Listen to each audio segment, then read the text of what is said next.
A little bit about Kickstarter in case you don't know or haven't heard of this little organization called Kickstarter.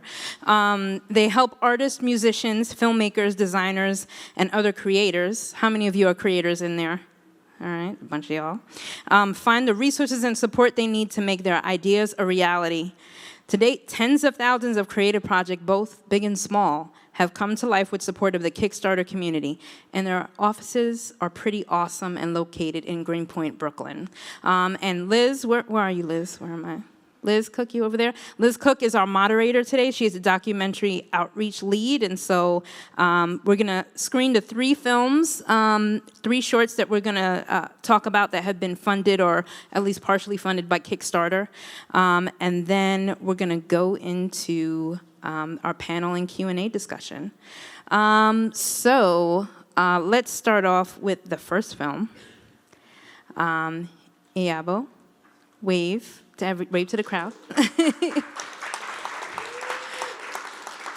Liz is gonna go into a little bit more detail on each film and the filmmaker, but this film, it carries my heart because it has a cat in it, even though the cat is deceased. I love cats. And so this is based on a poem. It's called Forever Alley. Take a look-see.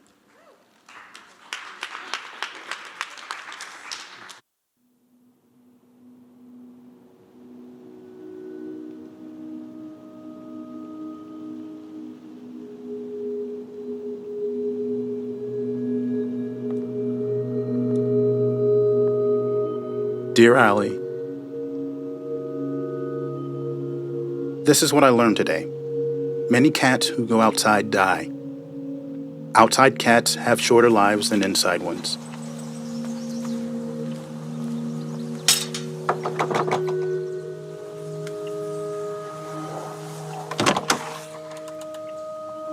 Hey. I knew I had to tell Dallas to have him hold you in his big hands in a way that I cannot. Hold on.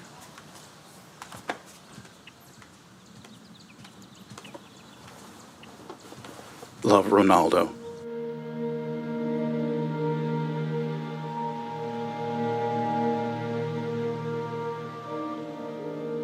Dear Ronaldo, I miss the birds in the window darting behind the lead-framed glass. I miss the way my coat got puffy in winter, and Dallas knew I came around by my prints in the new snow.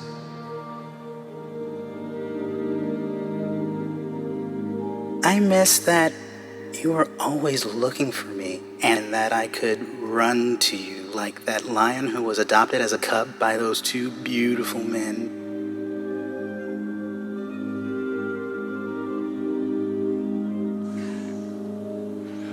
You wonder if I had a special spot from which I could see your front door? Well, that's a secret. Just know that you always held a space in my heart.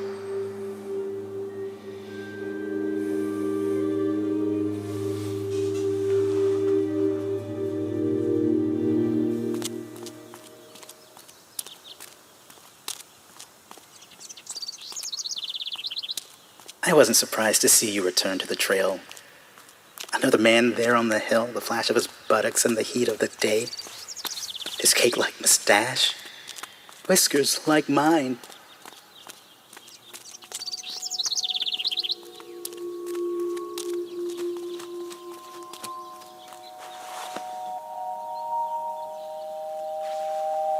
You're so funny, Ronaldo. Your legs could barely bend, and there you were, kneeling down in submission to someone who has no idea how to love.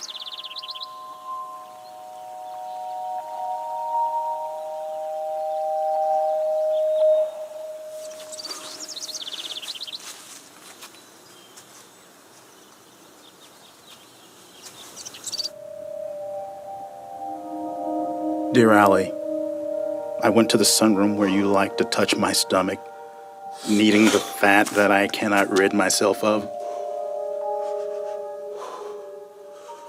I had a theory that you were intuitive about my body, where it traps pain, and you would push away the knot in the shoulder or the pain in the base of the back. But what you really wanted was to touch my fat. All the places that felt good, you pushed.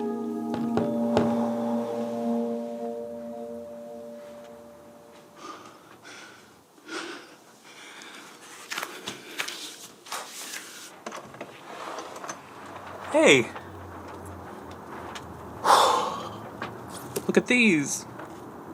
Have you ever seen so many thorns? Ow. Why'd you cut it? I don't know.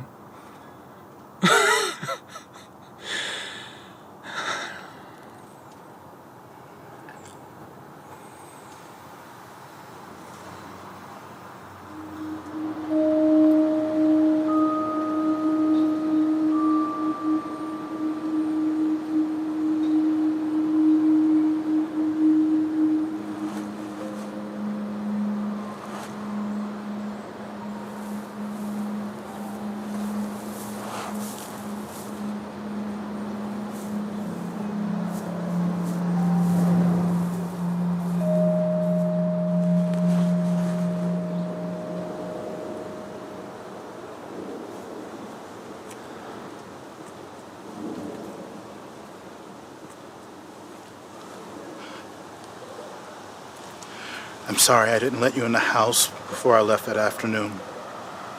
Or maybe if I had come home earlier, you would have seen me and run to my front door. But now you'll never do this.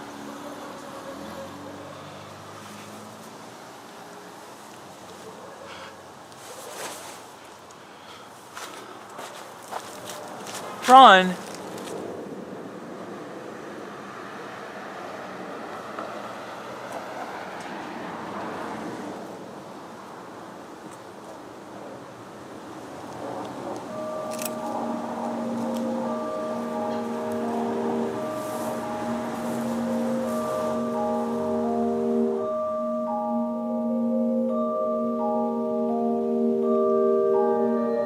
Dear Ronaldo, I was able to see my old body, and I did look really gorgeous in the wine box.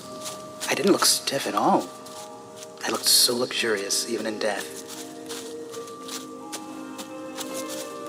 Before I forget, what do you see in other men besides Dallas?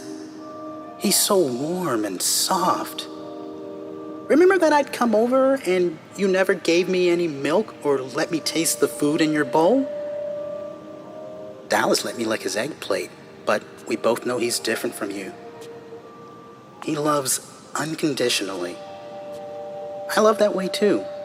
I think I know how you differ, but there's not much of this I can explain quite yet. It's just a feeling I'll never get to understand in real life. Only in the memory of me and you.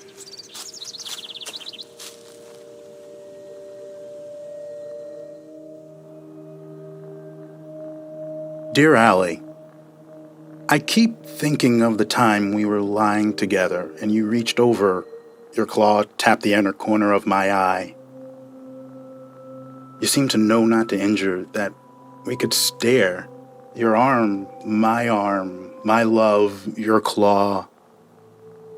It helps me to see how you gave me what I was after when I used to come here looking for what I needed from big white men.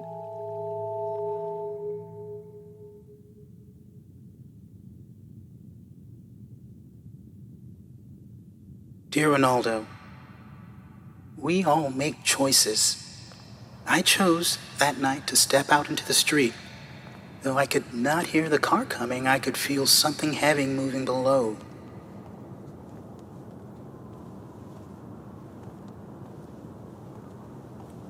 I wish I could have heard it coming, and not just felt it. Not because I could have done anything different, but because I would have experienced something new. Just one more time.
All my love. Allie.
Awesome. All right. Our next piece is a little bit of a different turn. Cooper Troxel, wave to the crowd. So I'm going to read what he actually has on his Kickstarter page. And actually, this is up my alley, too, because I kind of love sci-fi. On the outskirts of the cosmos, a conveyor belt sushi restaurant introduces a new role, only to find intrigue circling every corner. Sushi Cop is a short movie set in a classic diner in a lonely corner of the universe. This is a diner theater murder mystery in space, folks. Enjoy.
Oh, Rice.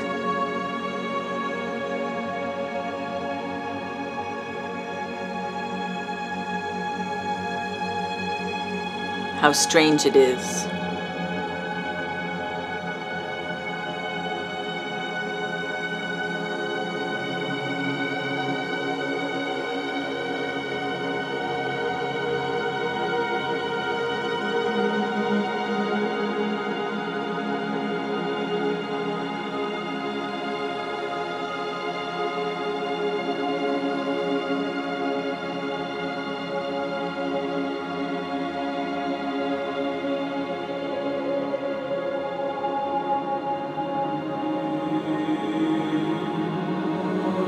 How pungent and powerful.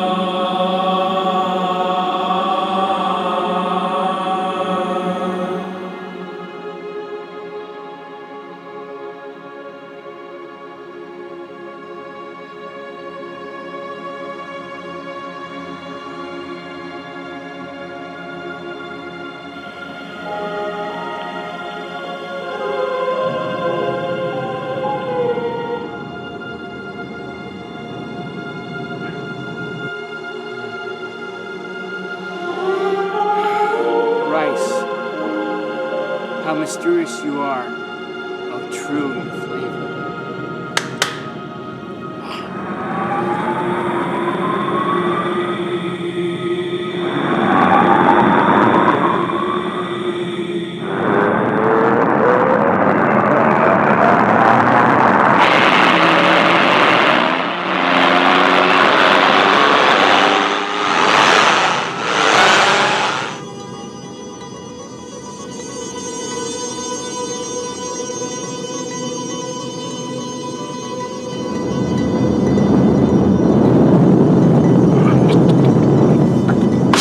Shit, right seat taking control.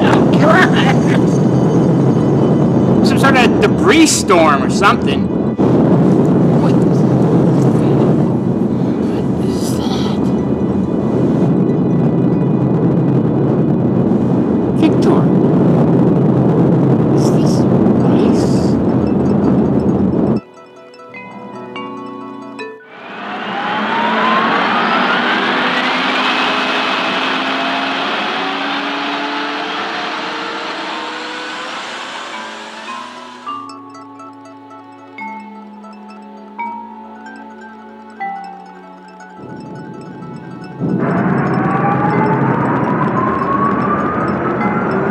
God, oh God!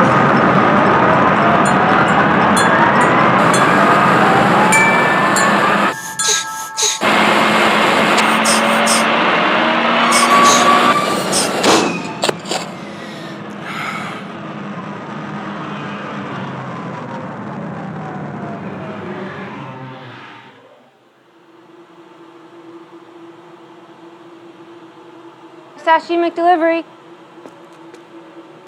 Delivery. Hey, we got a sashimi McDelivery. Delivery?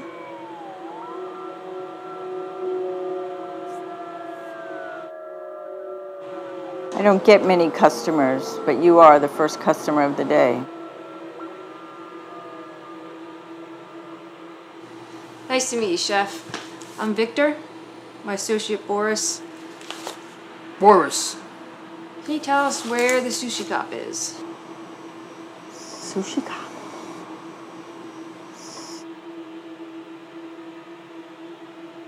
You've come at the perfect time.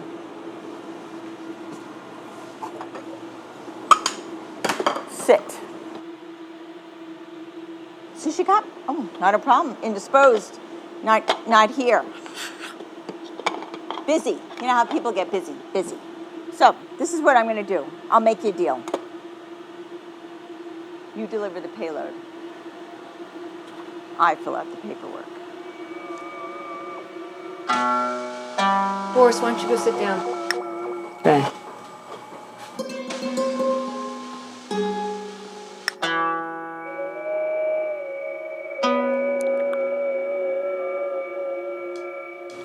Cut it.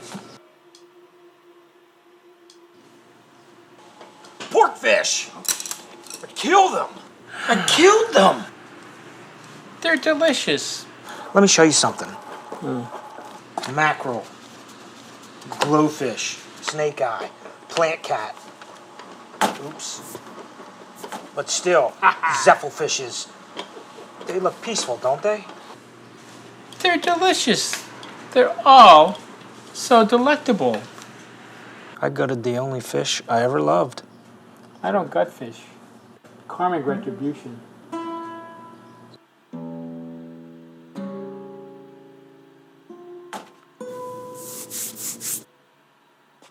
Here it is. We follow a very traditional style, going back thousands of years. Are you a student of No. history? Do you understand what I'm talking about? No. Satisfied?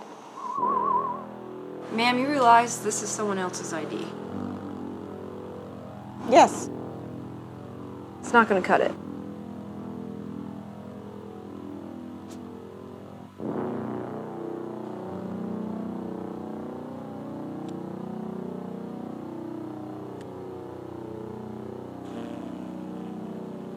King mackerel of the sea.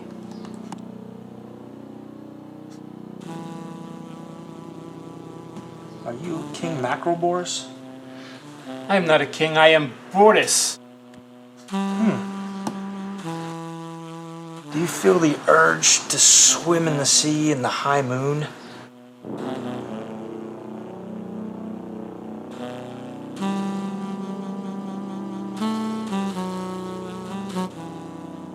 Has the cosmos revealed his terrors to you? I don't like to talk about that. Are you unhappy in love?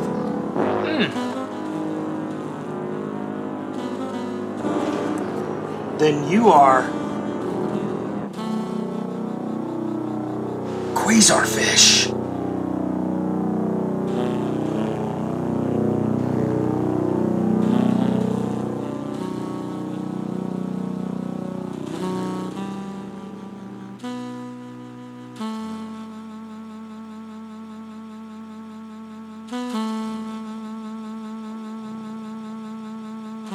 Your rage has forever changed the ocean's path.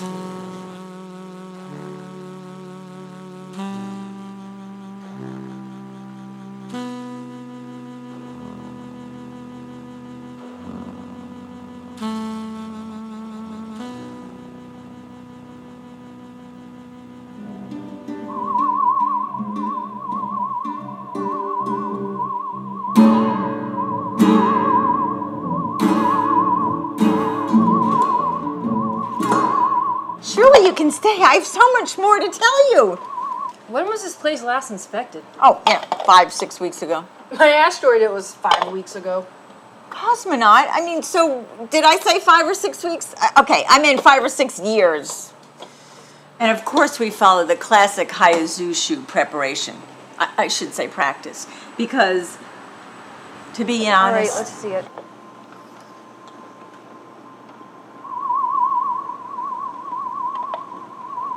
This one? That one? Well, okay. Tenderness 10, vinegar 8, rice soft. I mean, the specifications are fabulous, This one? Cosmonaut. The same. The time-honored traditions are working every time.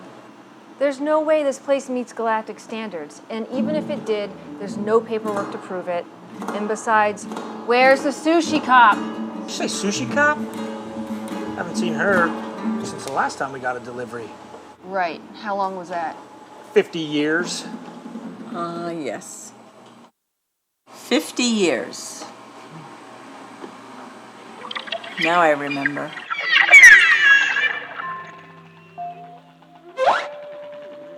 Time flows slowly on Violorip, our little purple planet. Creak, creak, creak. Some say it's our slow rotation. There's a lot of camaraderie here. People sitting at the counter. There'd be people that were here reading the paper, drinking their coffee. Everybody talks.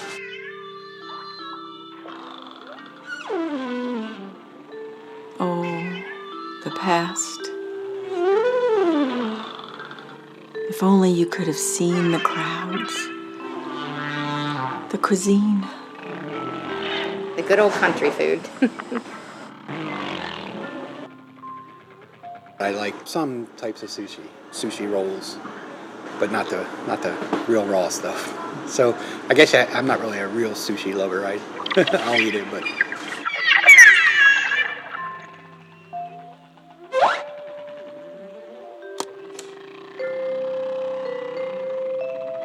Of all the auditors I've ever known, Sushi Cop was the most effective. Been there, and he said no. So I said, very unique experience. It's an old-fashioned diner. Great food. You got to stop. So here we are.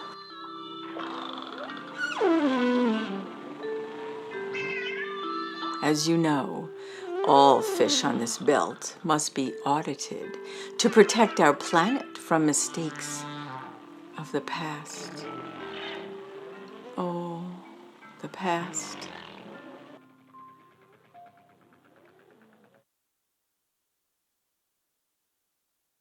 Mackerel? I don't think so. This one? No, thank you.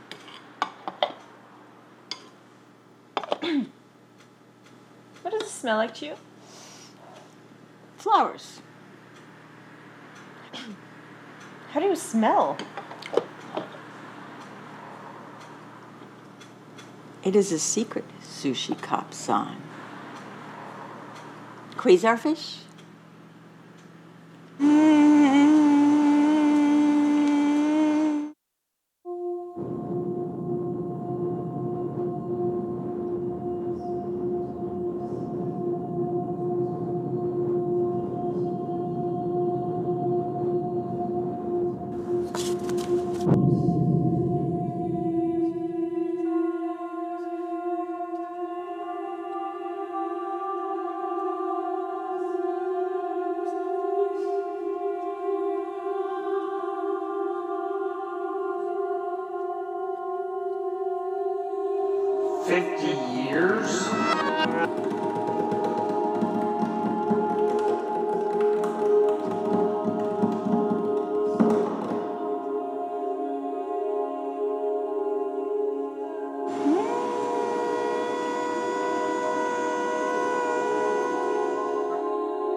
This restaurant's never been the same. And she ate what? Boris, spaceship. Oh, what? Oh, we're leaving. So soon?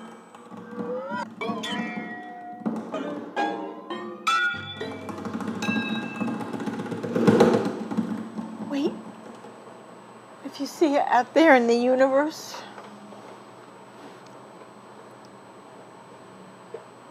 ask her if she loved my sushi.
Thank you, Cooper. And finally, we have the Bushwick Diaries from Quebe Cote, who I've known for a little while and is also runs the Bushwick Film Festival, in case you guys didn't know. And the Bushwick Diaries is a documentary about an ordinary neighborhood full of extraordinary people during extraordinary times. It's an insider's perspective of one of America's most vibrant and culturally rich communities in Brooklyn, and her endeavor to capture the spirit of this unique community through the stories of residents from the different walks of life. So here's a clip of the Bushwick Diaries.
My name is Ann McCoy, and I've lived in Bushwick for 8 years.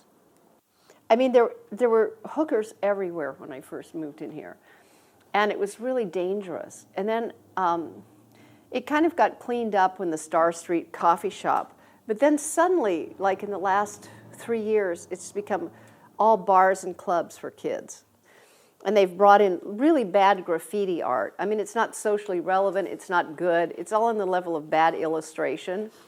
I mean, there's wonderful graffiti art in the world, like around Tahrir Square in Egypt or under the viaducts in San Diego. You know, I've seen amazing graffiti art, but all of this stuff is like bad abstraction, bad art deco, bad illustration. It's not really good art. Well, I'm 67, and I'm working harder now than I did when I was in my 20s without as much energy. I write for the Brooklyn Rail. I paint, I draw. I teach at Yale. I teach visual iconography and mythology and art history, so I do that. I design for the stage, so I have sort of 4 professions going simultaneously. So I pretty much work all the time. It's funny, it never has felt like a great fit for me out here. You know, it's always felt like something I did out of desperation or out of necessity. I've sort of come to like the neighborhood better, but I think my time here is also just about to go, because the minute the rock and roll clubs come in and there are people out on the street throwing up at 3 o'clock in the morning, and it's just a bridge and tunnel thing, I think I'm out of here. I mean, culturally, people getting shit-faced all night is not an interesting cultural development for me. I think growing up in the Southwest was pretty amazing because, I mean, seeing the Indian dances, seeing the dances at the Pueblos was quite an amazing experience too. It was like another world just opened up. I kind of like this funny little community I have in my building. I mean, like we all have a big Christmas dinner together. We go to Chicken Auschwitz on the corner, El Polo Mas Bueno, you know, and get ducks killed, and we do this huge Christmas banquet. I get out all my tablecloths, and you know, that's kind of fun, having a kind of a community within the building. I think that one of the problems with New York is that the one constant is change, and I think that it wasn't always this way, but I think in the last 20 years it's definitely this way, that the character of a neighborhood is gone pretty fast. And unfortunately, artists are the pioneers. They move into a neighborhood, they help gentrify it, they make it chic.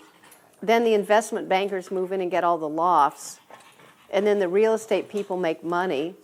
And it just becomes an investment problem. And the artists are kind of left high and dry.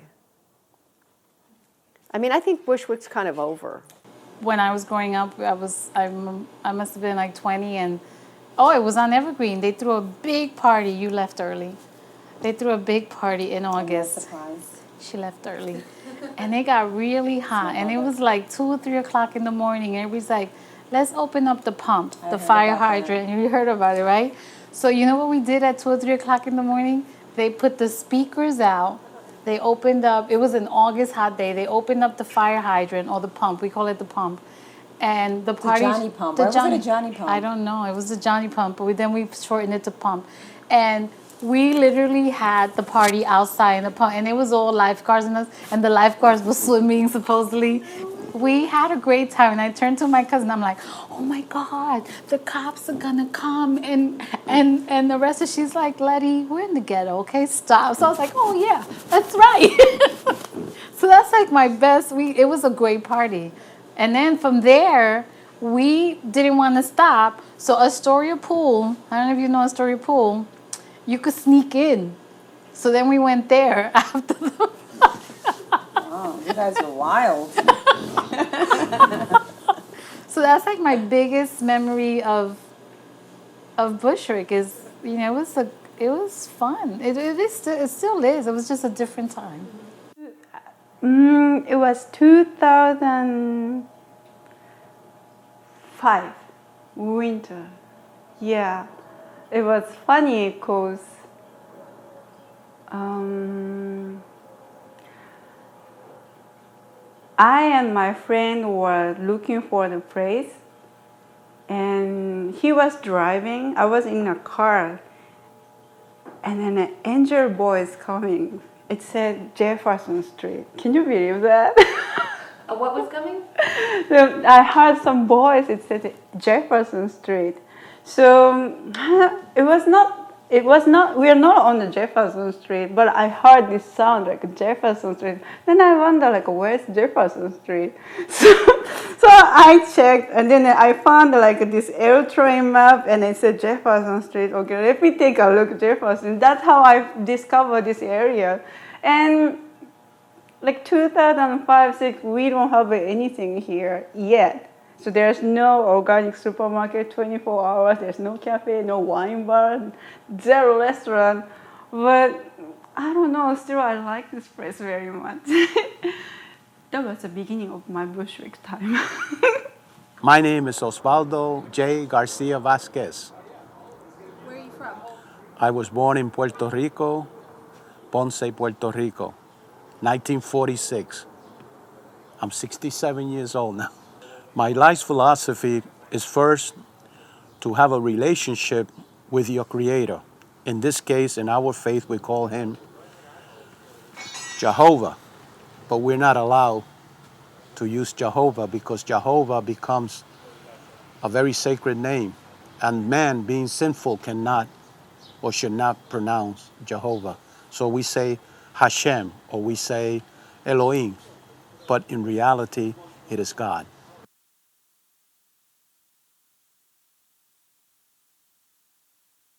All right, and with that, I'm going to ask Liz to come up here. Everybody give a hand to Liz. She's going to give you a little bit more back information about our filmmakers, and you guys can sit wherever you feel comfortable. Oops. Oh, it's so bright. Great. Hello. Thanks so much, everybody, for coming. How about another round of applause for the filmmakers here? And we were talking a little bit before in the back room. We were curious to know kind of like what the lay of the land was with the audience. Like, raise your hand if you're a filmmaker or have made films or in the film world. Okay, cool. Awesome. So I want to make this conversation sort of as relevant as possible to everybody, and we're also going to open it up for a Q&A, but we're all brought together through film and through Kickstarter. So I am Liz Cook. I work at Kickstarter on the film team. I work directly with filmmakers and helping them think about how to run campaigns and sort of answering questions while projects are live, that kind of thing. I'll have each of you guys introduce yourself, say maybe 1 or 2 sentences about your background, and then we'll circle back with a couple questions about each one of your projects. Sure. Hi, I'm Iabo Boyd. I don't know. I've been making films for a really long time, and I direct and write and produce. And I started out in theater. I'm from Denver. You're Forever Alley. No, the film is called Forever Alley. And I've worked at a lot of different film organizations, festivals, etc. over the last few years. So I'm sort of on like both sides of the table. I'm Cooper Troxel. I directed Sushi Cop. I've been directing for a couple years. Before that, I was a music composer, and I worked at Kickstarter previously. Hi, my name is Kwebe Koti. I am an entrepreneur and now a new filmmaker. I'm the director of the Bushwick Diaries, and I was born in West Africa, raised in New York City, came here for college and never left. And and this is my first film and first experience or first journey as a filmmaker. Very proud of that and excited. Hey, so Kwebe, maybe we'll start with you. Yeah.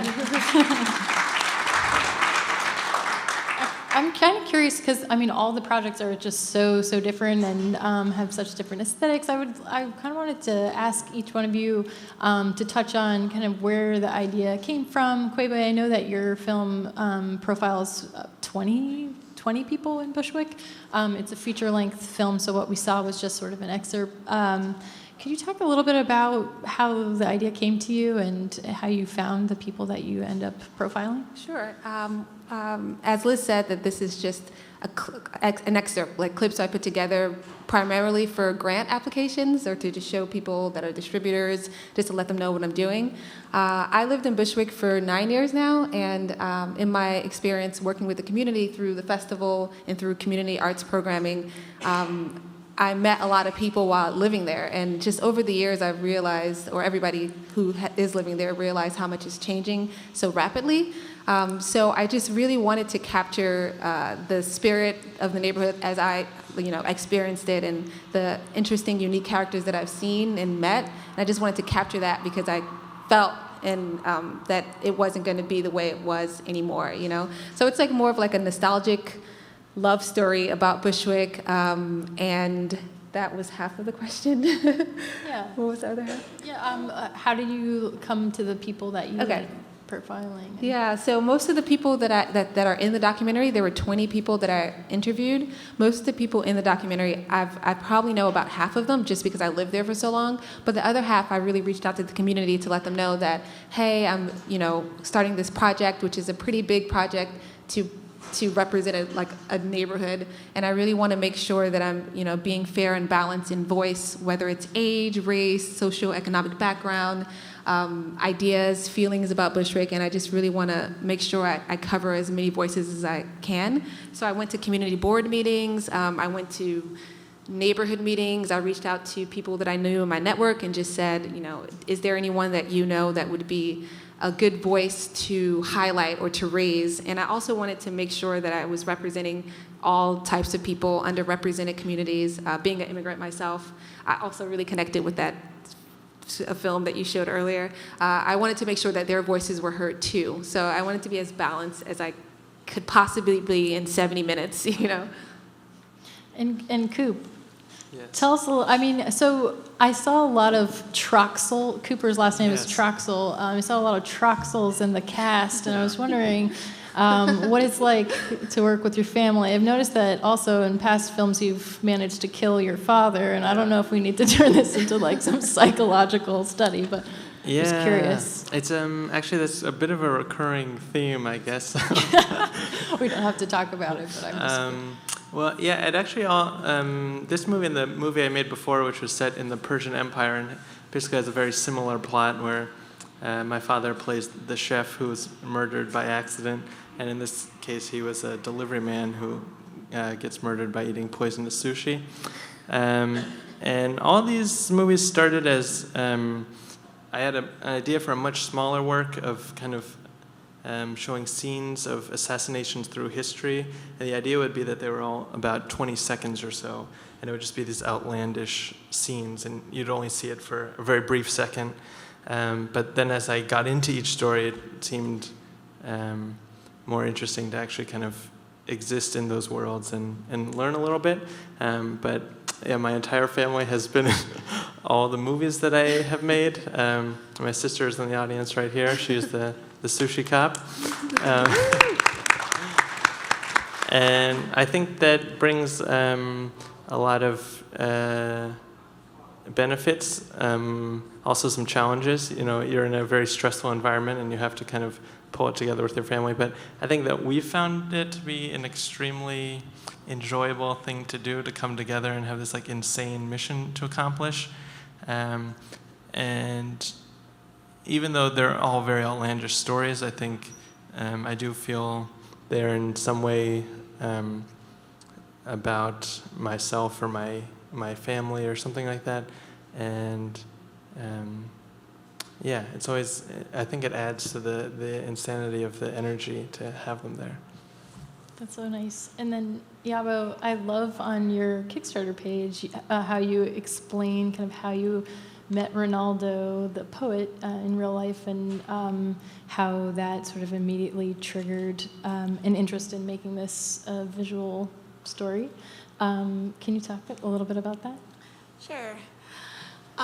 So I was having one of those like New York days where you feel kind of trapped. You know, it's like you just really want to go run in the woods or something, but you can't afford to rent a car, or it's too far away, or you're broke or whatever. It's just like you just can't get out, and so then you want to just stay under the covers all day.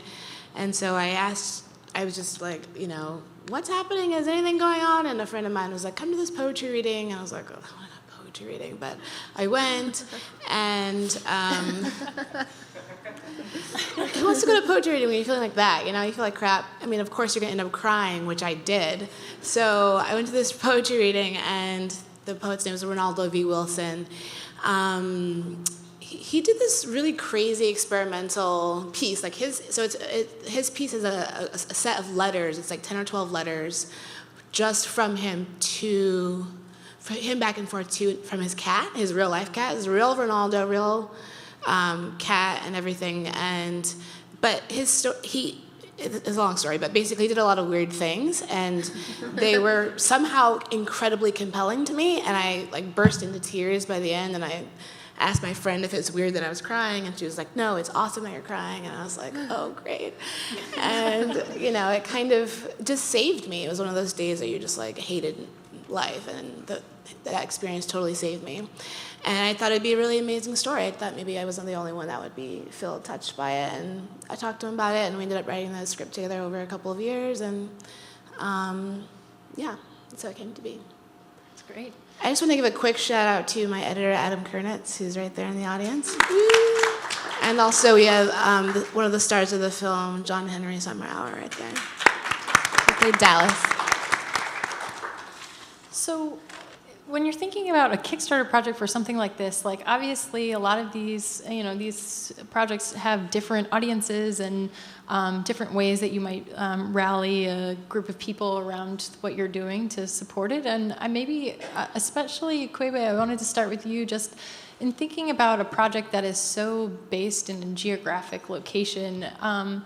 Does that affect your outreach strategy? You know, when you're doing your planning, did you sort of think, okay, this is only going to be supported by local Brooklyn people? Did you find that you were supported outside of that kind of thing?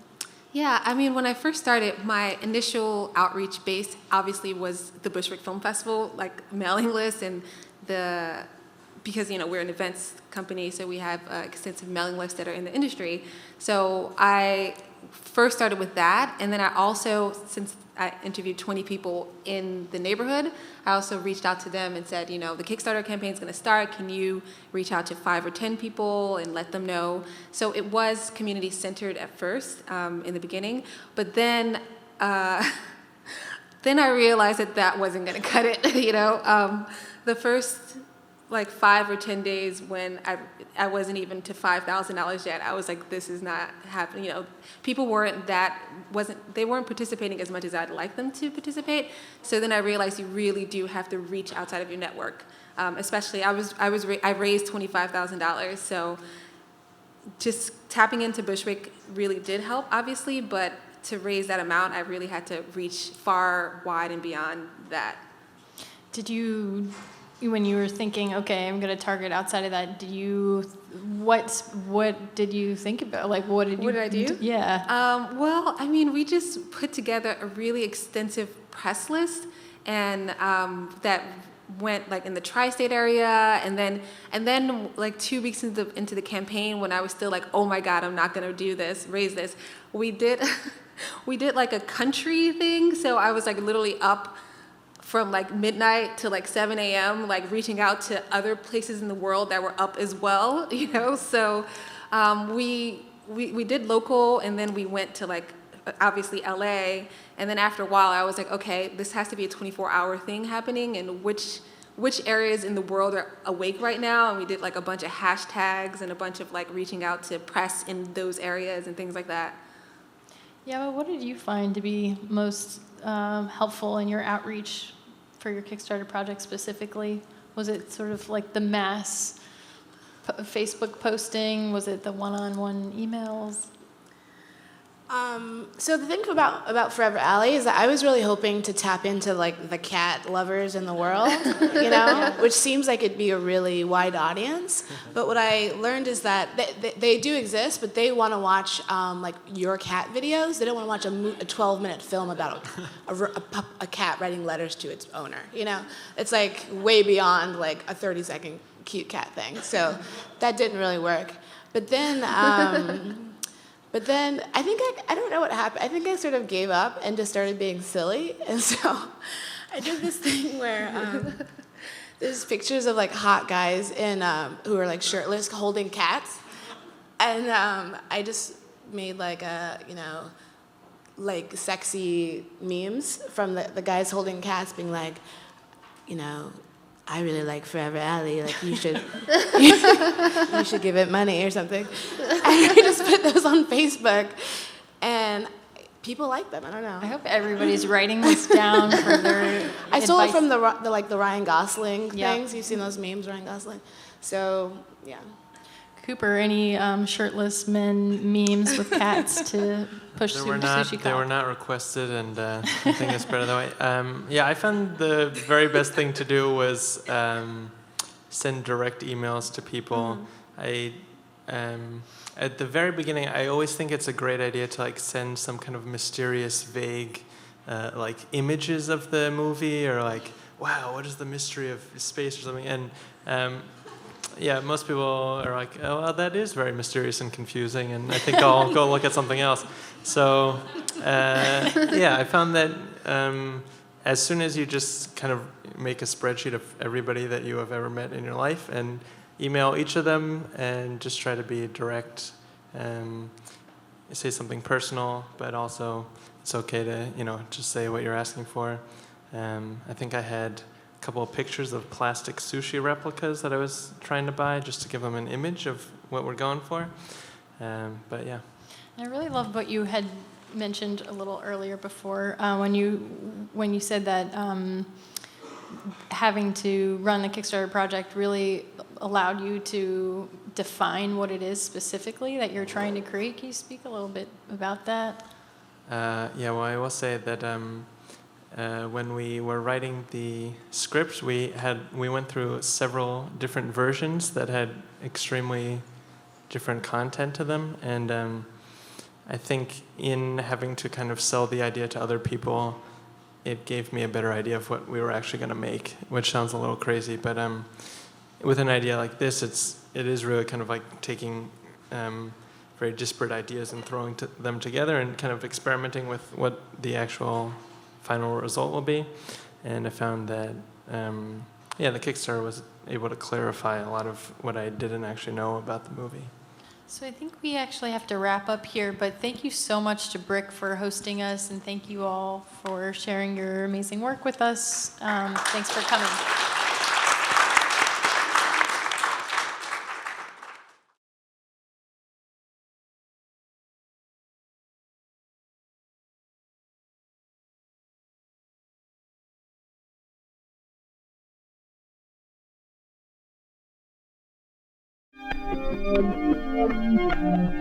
Thank you.